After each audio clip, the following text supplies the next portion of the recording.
नमस्कार दोस्तों, आज बात करने वाला हूं जीएसटी के अंदर कब कब आपको सीए सर्टिफिकेट की जरूरत पड़ेगी। कौन कौन सी ऐसी एक्टिविटीज है या कौन कौन सा ऐसा वर्क जब आप करेंगे तब आपको सीए सर्टिफिकेट की जरूरत पड़ेगी। तो चलिए इसको एक एक करके डिटेल में समझते हैं। उससे पहले बताना चाहूंगा, जो भी भाई बंधु मेरे चैनल पे पहली बार हैं, इस वीडियो को पहली बार देख रहे हैं, जिन्होंने अभी तक सब्सक्राइब नहीं किया सब्सक्राइब कर लीजिए, साथ ही साथ बेल आइकन पे भी क्लिक कर लीजिए ताकि इस तरह का कंटेंट आपको मिलता रहे। सबसे पहले हम बात करें, नंबर 1 पे है सीए सर्टिफिकेट की जरूरत तब पड़ती है जब आप ITC 01 फाइल करते हैं सेक्शन 18 सबसेक्शन 1 क्लोज ए के अंदर। इसके हिसाब से आपको सीए सर्टिफिकेट लगता है। इस सेक्शन के हिसाब से जब एक पर्सन रजिस्ट्रेशन के लिए अप्लाई करता है विद इन 30 डेज के अंदर, जब उसके ऊपर रजिस्ट्रेशन की लायबिलिटी आ जाती है और इनपुट एज क्रेडिट को लेने के लिए जब वो एलिजिबल हो जाता है, तो जो भी उसके पास स्टॉक पड़ा हुआ है, जो उसके पास स्टॉक में फिनिश गुड है या सेमी फिनिश गुड्स है, उसके ऊपर जो भी ITC है उसका क्लेम करने के लिए वो ITC 01 को फाइल करता है। और अगर इस तरह का क्लेम जो ITC है स्टॉक के ऊपर, इस तरह का जो ITC की वैल्यू है, क्लेम जो है 2 लाख से ज़्यादा है, तब उनको CA सर्टिफिकेट एक प्रैक्टिसिंग चार्टर्ड अकाउंटेंट या कोस्ट अकाउंटेंट से यहाँ पे सर्टिफाइड कराना होता है। यहाँ पे सर्टिफिकेशन लेने की जरूरत होती है, तभी वो ITC 01 को फाइल कर पाएंगे। ज़्यादातर केसेस में ITC 01 इस तरह के केसेस में CA खुद ही फाइल करते हैं और उस केस में सर्टिफाइड भी करते हैं आपके स्टॉक को कि हाँ इतना इनपुट आपने हेल्ड किया हुआ है जो कि एलिजिबल है, आप ले सकते हैं।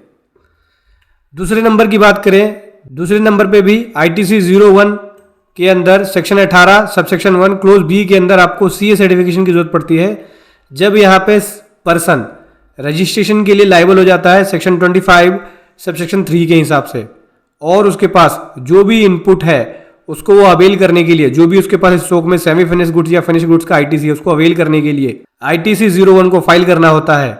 यहाँ भी अगर वैल्यू 2 लाख से ज़्यादा हो जाए तो प्रैक्टिसिंग चार्टर्ड अकाउंटेंट या कोस्ट अकाउंटेंट से सर्टिफाइड कराना होता है। देखो सेक्शन 25 सबसेक्शन 3 के अंदर वॉलेंटरली रजिस्ट्रेशन लेते हैं, ठीक है। जब आप वॉलेंटरली रजिस्ट्रेशन लेते हैं और आपके पास स्टॉक है फिनिश गुड या सेमी फिनिश गुड्स का, उसके ऊपर जो भी आपका ITC है उसको आप ले सकते हो, ठीक है। अगर वहां पे उस तरह की वैल्यू 2 लाख से ज्यादा हो जाए तब आपको CA से सर्टिफाइड कराना होता है, CA सर्टिफिकेशन की जरूरत पड़ती है। अगला हम बात कर लेते हैं, सेक्शन 18 सबसेक्शन 1 क्लोज C के अंदर आपको जरूरत होती है जब यहाँ पे ITC 01 को फाइल किया जाता है। इसमें भी ITC 01 फाइल किया जाता है, लेकिन इसमें अगर कोई रजिस्टर्ड पर्सन का मतलब हो गया पहले से GST में कोई रजिस्टर्ड पर्सन है, ठीक है, और वो अंडर सेक्शन 10 के हिसाब से टैक्स को पे कर रहा है, मतलब कि कॉम्पोजिशन टैक्सेबल पर्सन है, कोई कॉम्पोजिशन टैक्सेबल पर्सन है और उसके पास जो स्टॉक पड़ा हुआ है ITC उसे अवेल करना चाहता है, और दोस्तों वो लायबल हो जाता है सेक्शन 9 के हिसाब से टैक्स को पे करने के लिए, ठीक है। और उसके पास अगर ITC है, जो भी उसने स्टॉक को हेल्ड किया हुआ है, सेमी फिनिश गुड या फिनिश गुड्स का ITC, उसको वो ले सकता है ITC 01 को फाइल करके, ठीक है। सेक्शन 9 की लायबिलिटी अगर आ जाती है तो उस केस में भी अगर 2 लाख से ज़्यादा है इनपुट, तो वो उस केस में उसको प्रैक्टिसिंग चार्टर्ड अकाउंटेंट मतलब एक CA से सर्टिफिकेशन लेने की जरूरत पड़ती है। अगला हम बात कर लेते हैं, सेक्शन 18 सबसेक्शन 1 क्लोज जी के अंदर आपको CA से सर्टिफाइड कराना होता है।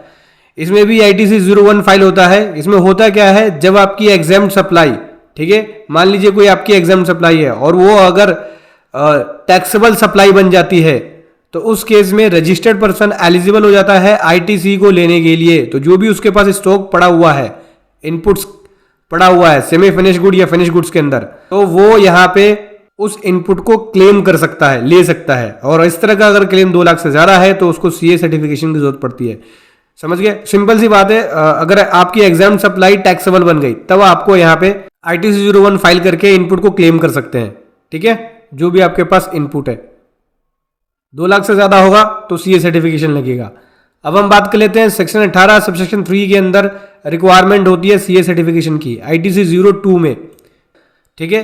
एक बिजनेस का मर्जर हो गया, डीमर्जर हो गया, अमलगमेशन हो गया, एक बिजनेस ट्रांसफर हो गया किसी दूसरे बिजनेस में, एक बिजनेस को पूरा का पूरा सेल कर दिया किसी दूसरे बिजनेस को, ठीक है, या एक बिजनेस कन्वर्ट हो गया किसी दूसरे बिजनेस में, या उसका कॉन्स्टिट्यूशन कन्वर्ट हो गया, तो उस केस में वो इनपुट टैक्स क्रेडिट ITC है या उसके पास जो क्रेडिट लेजर के अंदर ITC है उसको अनयूटिलाइज क्रेडिट लेजर में इनपुट को ट्रांसफर कर सकता है। एग्जाम्पल के लिए मान के चलो ABC एक पार्टनरशिप फॉर्म है और वो प्राइवेट लिमिटेड में कन्वर्ट हो रही है, तो GST में पहले से उसने रजिस्ट्रेशन ले रखा है, उसके पास इलेक्ट्रॉनिक क्रेडिट लेजर के अंदर 10 लाख का ITC है। जब उसने पार्टनरशिप से कन्वर्जन करा के प्राइवेट लिमिटेड कंपनी में कन्वर्ट कर लिया अपने बिजनेस को, तो नया GST नंबर लिया। अब नए GST नंबर में उसके इलेक्ट्रॉनिक क्रेडिट लेजर के अंदर 0 बैलेंस है। पार्टनरशिप फर्म का बैलेंस प्राइवेट लिमिटेड में ट्रांसफर कर सकता है ITC 02 को फाइल करके, अगर उसका बिजनेस पार्टनरशिप से प्राइवेट लिमिटेड में गया है तो। इस केस में CA सर्टिफिकेशन की जरूरत पड़ती है। इसमें लिमिट नहीं है, इसमें CA सर्टिफिकेशन की जरूरत पड़ती है। इसमें कोई अमाउंट की लिमिट नहीं है। लिमिट नहीं होने के कारण क्या हुआ, अगर 1 रुपए का भी अमाउंट हो गया तो भी आपको CA सर्टिफिकेशन की जरूरत पड़ जाएगी। तो इसमें ITC 02 को फाइल करके इनपुट एज क्रेडिट को क्रेडिट लेजर से ट्रांसफर किया जा सकता है दूसरे GST नंबर पे, ठीक है। इस केस में बस आपको CA सर्टिफिकेशन की जरूरत पड़ती है। जनरली इस तरह का जो केस होता है वो CA खुद ही करते हैं। अगला हम बात करें सेक्शन 54 के अंदर CA सर्टिफिकेशन की जरूरत पड़ती है। सेक्शन 54 जो है वो रिफंड से रिलेटेड है। जब आप GST के अंदर रिफंड क्लेम करते हैं तब आपको CA सर्टिफिकेशन की जरूरत पड़ती है, ठीक है। चाहे आपका एक्सपोर्ट के ऊपर रिफंड हो, ठीक है, अनयूटिलाइज इनपुट एज क्रेडिट का रिफंड हो, सेक्शन 77 के हिसाब से रिफंड हो, ठीक है, कोई टैक्स इंटरेस्ट पेनल्टी इस तरह का कोई रिफंड हो, तब आपको CA सर्टिफिकेशन की जरूरत पड़ती है। इसमें भी लिमिटेड 2 लाख रुपीज का, अगर 2 लाख रुपए से एक्सिस हो गया अमाउंट तो उस केस में यहाँ पे आपको CA सर्टिफिकेशन की जरूरत पड़ती है। 2 लाख की लिमिट लगभग सभी केसेस में है, लेकिन सेक्शन 18 सबसेक्शन 3 के अंदर लिमिट नहीं है अमाउंट की। अगला हम बात करें सेक्शन 29 सबसेक्शन 5 के अंदर आपको CA सर्टिफिकेशन की जरूरत पड़ती है। ये क्या बोलता है सेक्शन 29 सबसेक्शन 5 के अंदर CA सर्टिफिकेशन की जरूरत पड़ती है। ये कब जरूरत पड़ती है, जब एक रजिस्टर्ड पर्सन अपना रजिस्ट्रेशन कैंसिल करता है और उसके इलेक्ट्रॉनिक क्रेडिट लेजर में ITC पड़ा हुआ है जो उसने स्टॉक हेल्ड किया हुआ है इनपुट का या सेमी फिनिश्ड गुड्स का, ठीक है। तो उसको यहाँ पे जो भी इनपुट पड़ा हुआ है उसको डेबिट करना होता है। GSTR 10 को भर के ये अमाउंट डेबिट करना होता है। इसमें एक स्टेटमेंट पूरी बनाई जाती है, स्टॉक स्टेटमेंट, ठीक है। ड्यूली सर्टिफाइड होती है प्रैक्टिसिंग चार्टर्ड अकाउंटेंट या कोस्ट अकाउंटेंट से, ठीक है। मतलब एक CA सर्टिफाइड करता है इस तरह की स्टेटमेंट्स को। तो यहाँ पे भी आपको CA सर्टिफिकेशन की जरूरत पड़ती है।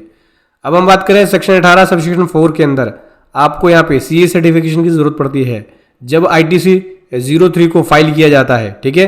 मतलब कि एप्लीकेंट ऑप्ट आउट करता है कॉम्पोजिशन स्कीम से, ठीक है। अगर कॉम्पोजिशन टैक्सेबल पर्सन उसे कॉम्पोजिशन स्कीम से ऑप्ट आउट कर रहा है, सेक्शन 10 से बाहर हो रहा है, नॉर्मल टैक्स पेयर के रूप में रजिस्टर्ड हो रहा है, ठीक है, तो उस केस में वो ITC ले सकता है, ITC अवेल कर सकता है। तो जो भी उसके पास स्टॉक पड़ा हुआ है उसका वो इनपुट ले सकता है ITC 03 को फाइल करके, ठीक है।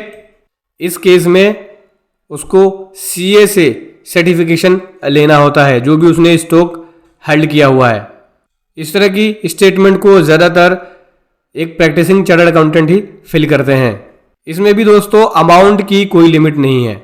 अब हम बात करें अगला सेक्शन 18 सबसेक्शन 4 के अंदर CA सर्टिफिकेशन की जरूरत पड़ती है जब आपकी टैक्सेबल सप्लाई एग्जाम्प्ट बन जाती है। हाँ जी दोस्तों, यहाँ पे ITC 03 फाइल की जाती है जब आपकी टैक्सेबल सप्लाई एग्जाम्प्ट सप्लाई बन जाती है। एक रजिस्टर्ड पर्सन की टैक्सेबल सप्लाई एग्जाम्प्ट सप्लाई बन जाती है तो जो भी उसने इनपुट अवेल्ड किया हुआ है की लायबिलिटी बन जाती है उस अमाउंट को पे करने के लिए। इलेक्ट्रॉनिक क्रेडिट लेजर के अंदर या कैश लेजर में जितना भी अमाउंट उसने अवेल्ड किया हुआ है वो पे करना होता है।